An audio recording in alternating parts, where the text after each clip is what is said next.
In your kit this month, you have a background strip, and then the rest are being called beige. There are white on whites. We have 3 squares. I cut them all the same size. The pattern says rectangles, but you can pick and choose which snowman you want on which one since they're all the same size. You have 5 longer strips, and then there are 9 shorter strips. Our 5 longer strips are going to be cut down to 2 inches wide. I do have all 5 of mine stacked up at once. If that makes you uncomfortable, absolutely do them just one at a time. And since I have them stacked up, I do have them on a smaller mat so that I can rotate the mat and not my strips. And I'm just going to line up my 2-inch mark with the side I just cut. And you will notice I'm not worrying about cutting off my short ends. I don't care about those. From my shorter strips, I need 2 2-inch squares. So I'm going to clean up 2 edges. Again, I have some stacked up. This time I just have 3. 9 is too many to cut at once. At least for me it is. Again, I have it on a smaller mat so I can rotate it. And now, because I need 2-inch squares, I'm going to put my 2-inch line on the long edge that I just cut, and I can line up my 4-inch mark on the short end. Cut, cut, and then just move my ruler back to the 2-inch mark. And cut. So I'm going to do that to all of my shorter strips. So my longer 2-inch strips, I'm just going to stack them on top of each other like this and sew them together. My 2-inch squares I want to arrange like this. So I have a 4x4 down here and then 2 squares centered up on the top, and I will sew those together. After sewing my pieces together, I pressed the way the pattern said. So follow the directions in your pattern with the arrows. I think it would probably work just as well to press all those seams open too. So up to you. In past years, I have used the Templar, which is a heat-resistant template plastic, rather than the directions that come with the pattern for my applique. You are still welcome to use the Templar if you want. I will probably talk about it more next month when we're doing smaller pieces. It has a rough side and a shiny side, so if you want to use this, you would trace your snowman bodies onto the rough side and then cut them out. I'm choosing not to use it just because it would take at least 2 sheets just to trace the snowman bodies, and it's a one-time use, so to me it's not worth it. So I'm going to follow the directions in the pattern this time. So you're going to need some freezer paper, and you will trace the snowman onto the more rough side of the freezer paper, not on the shiny side. And then you can rough cut those out, leaving just a little bit around the edge. After I have all my freezer paper pieces cut out with just a small margin left around them, then I need some cardboard. The weight we're looking for is from cereal boxes or cracker boxes. So I broke my boxes open, and I'm going to iron the shiny side of my freezer paper onto the brown side of my cereal box. So I can just one after another on here and press them down. It will stick with the shiny side. Now I don't want to press so much that it's a permanent bond, just enough that it sticks to the cardboard.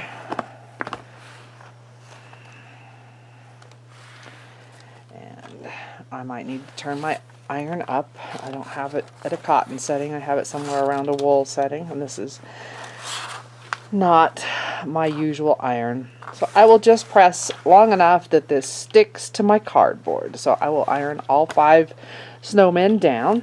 After ironing my freezer paper to the brown side of my cardboard, then I just need to cut my snowmen out on the line on the through the freezer paper and the cardboard. You want scissors that are good enough for you to get nice smooth cuts, but you don't want to use your best fabric scissors. So I'm not going to cut this whole thing out on camera. I found that to get the nice points, I kind of have to come in from both sides. So I'm just going to cut the whole thing out. I've already cut the rest of them out. Before I move on to the actual applique, I want to talk about shadow through. This is not in the pattern, but because we are going to be appliquing white in this case, and sometimes yellow has the same problem, onto a darker background, we get a shadow through. One thing that does for us, sometimes it can be good. You're going to see the pattern more in the white on white. But here's a snowman that I did several years ago, and this is going to bother me forever as long as I own this. I didn't do anything to deal with the shadow through. So you can see where it's on the white, my snowmen are pretty solid white, but where it's on the blue, I am getting the shadow and seeing the lines here between my background and my sky, or my snow and my sky. I also can see the stick on the marshmallows through the marshmallow. So one way to take care of that, at least to a certain extent, is to use a lightweight fusible interfacing. So my fusible's on this side. So before I applicate it down, I would fuse the fusible interfacing to the wrong side of my fabric. So just to see, I can still get a little bit of shadow through, but you should be able to see the difference here. With the interfacing and without it, it's much more white with it. So with the starch and press, what I would do is I would go ahead and trace my snowmen with my pattern and cut it out on the line, and then I would fuse it to the wrong side, and then I would add my 1/4 inch seam allowance beyond that to turn under, because I really don't want the interfacing behind my seam allowances where I'm going to turn under. I'm not going to use this method. I'm going to show you another one a little bit further along, but this is one method to consider, and I'll be showing you more as the video progresses. These stars have absolutely nothing to do with our block this month, but I wanted to show you. I am doing raw edge fused applique with this project. So what I did was, on the wrong side of my cream fabric, I ironed a fusible interfacing. It doesn't have to be this kind. Just a lightweight fusible works just fine. This just happens to be what I had on hand when I was working on it. So I fused that to the wrong side of my fabric first, and then I fused my patterns that were traced on my fusible, my paperback fusible web on top of that, so that the interfacing is between. That will make my cream fabric a little more opaque, and in this case I'm going to be putting the cream onto a navy background, so it will make it less likely to have the navy blue showing through. Your snowmen 1, 4, and 5 are going to go onto your solid pieces of white fabric, and it doesn't matter which one goes on which, it's up to you. So here's my piece that I have ironed to my cardboard, and I can now peel my freezer paper off of here, set the cardboard aside, put the freezer paper on to my white rectangle, and in this case I'm going to turn it on the diagonal on this piece because it doesn't matter on my print. I want to make sure that I leave at least 1/4 inch all the way around on my fabric, and then I'm going to iron my freezer paper to my fabric.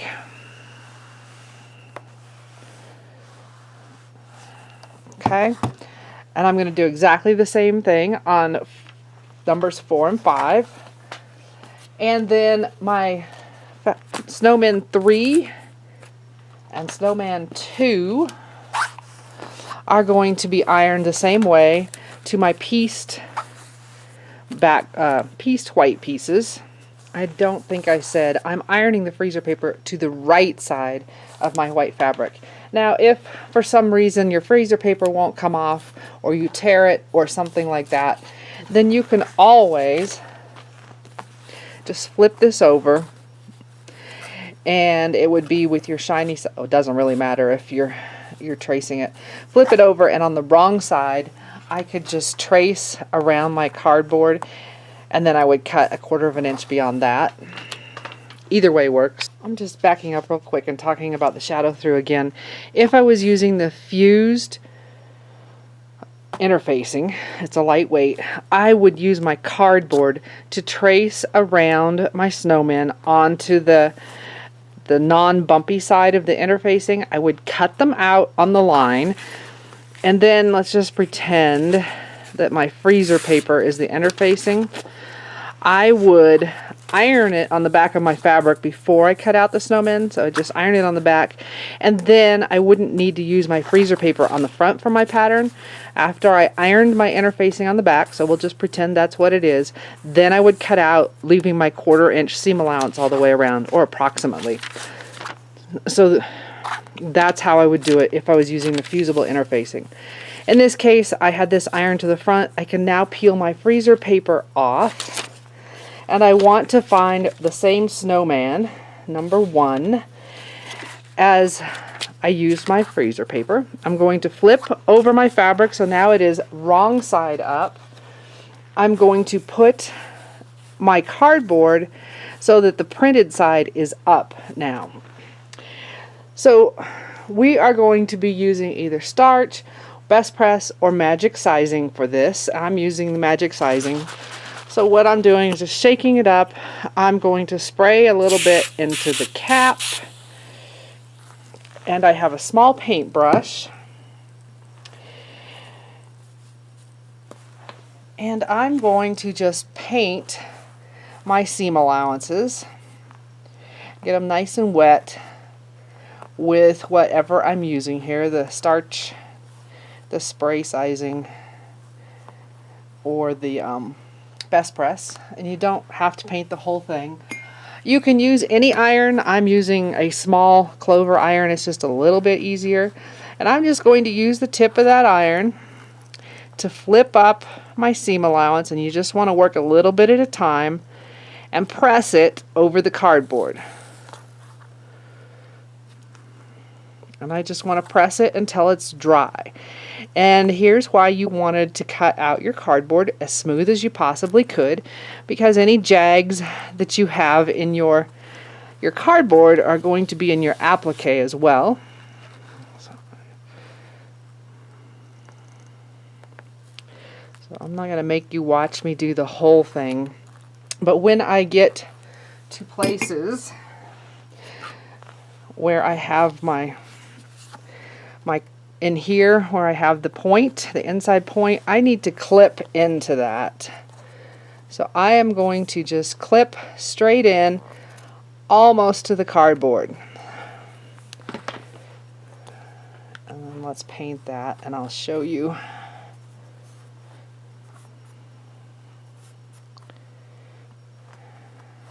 Now the pattern does say you can spray the starch, the best press, or the sizing on here. For me, it's just easier to paint it. I don't have as big a mess.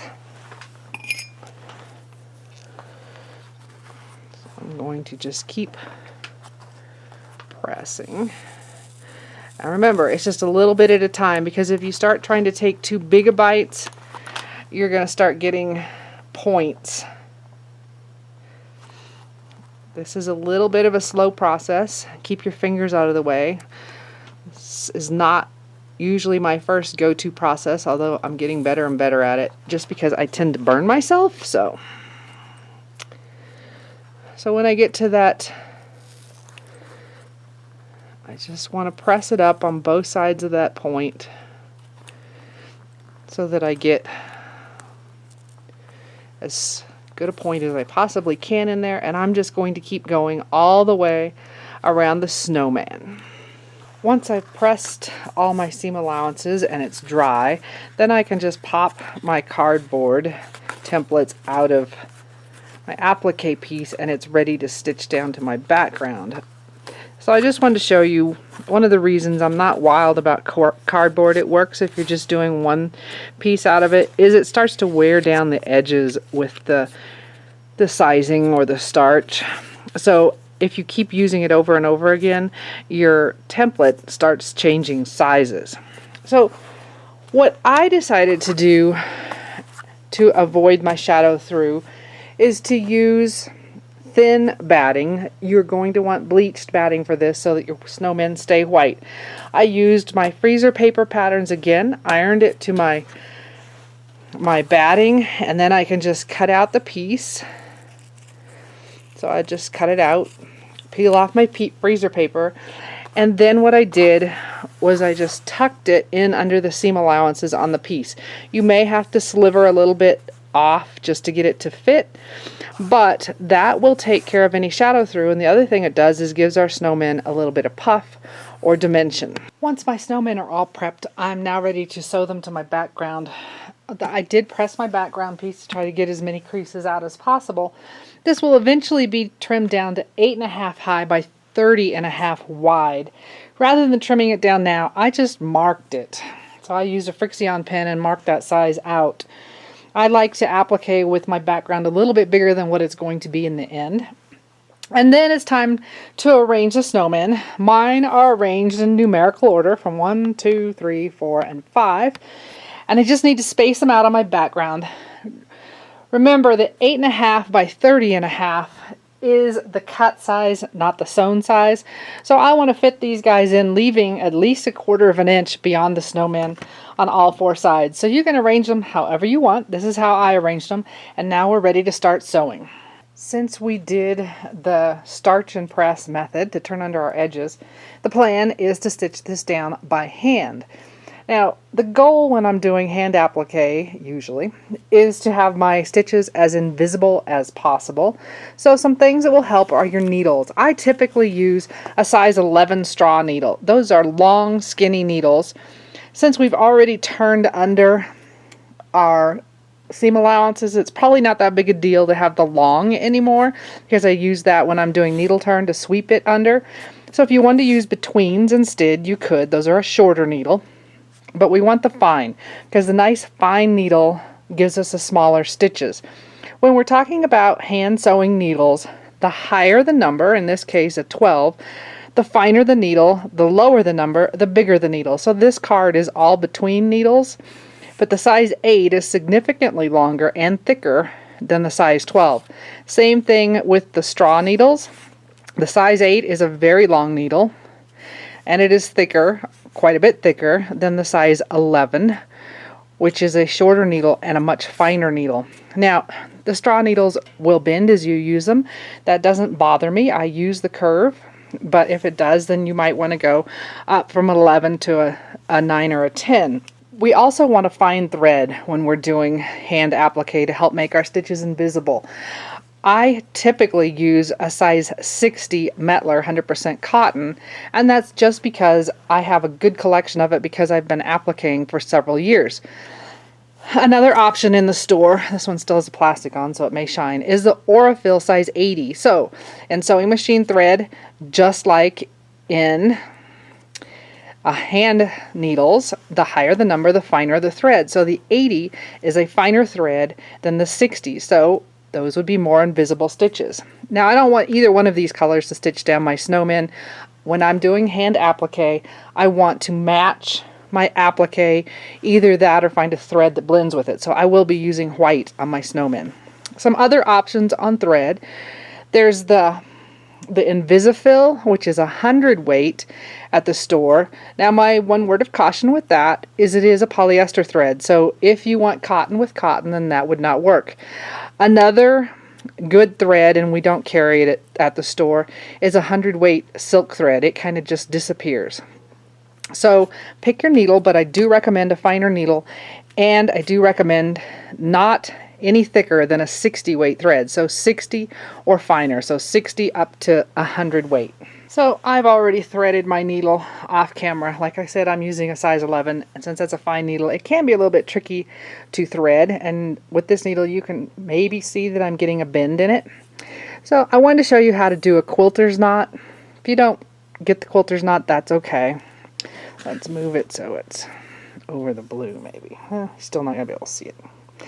I'm going to take the tail of my thread, so the very end, put it over the needle. I'm going to hold that tail down with my thumb. Now the thread that's coming off the tail headed up to the needle, I'm going to wrap it around my needle 2 or 3 times, or 4. It's going to depend on how fine your thread is. Then I'm going to hold those wraps on the needle, push the needle through, and just keep holding on until I get to the end, and that gives me a nice, neat little knot. Okay, for stitching. It's going to be a little bit trickier since I used batting to keep it from showing through, but I usually start on a straight edge. There is no straight edge on the snowman, but I pull my thread in between the applique and my background fabric right into the crease. And if you didn't use batting, it probably is not going to puff up like this. So I came out on the crease. I'm going to go down, let's see how close I can get to the camera, right next to where I came up into the background. It might even be just a tad behind my applique piece. I'm going to rock the needle, and I'm coming up, catching just a couple of threads in the edge of my applique fabric. I'm going to pull through. I'm going to pull it tight enough that my stitch sinks into the fabric, but not so tight that it puckers. So I'm in the applique fabric again. I'm going to go down off the edge right next to where I came up. And I want to do it right next to where I came up, because if I go at an angle, then my piece of thread is longer, so the stitches are more likely to show. So I went down right next to where I came up in the background. I rocked my needle and came up in just a couple threads of my applique fabric again. I'm going to pull it up tight enough that the stitch sinks in, but not so tight that it puckers. Back down on the edge, and I can feel the needle with my fingers that are underneath the fabric. Rock, bring it up, and I'm just going to keep doing that all the way around my applique piece. So if it's popping up a little bit, you can always use the edge of your needle to turn it under. When I get into corners, especially inside corners, I want to take my stitches closer together so that I really hold that down. Now, my stitches are probably, I don't know, somewhere between a 1/16 and an 1/18 of an inch apart. So just down off the side, rock the needle, come up. And because we did our prep ahead of time, this is really not that bad. We just need to stitch all the way around the applique. We're not having to turn as we go. So there's no point in you watching me do this all the way around. So we're just going to stitch down all 5 snowmen, and I've already done all but one. Now, I'm showing you hand applique, but if you don't want to do that, you can do raw edge fused applique, in which case you will need some paper-backed fusible web, and I have shown that in past years. I will put a link to one of the videos in the description of this video if you want to go back and look at it. I'm not going to do it again in this. So your choice of applique methods, it doesn't have to be this one. There are several different ways you could do this. This is just one.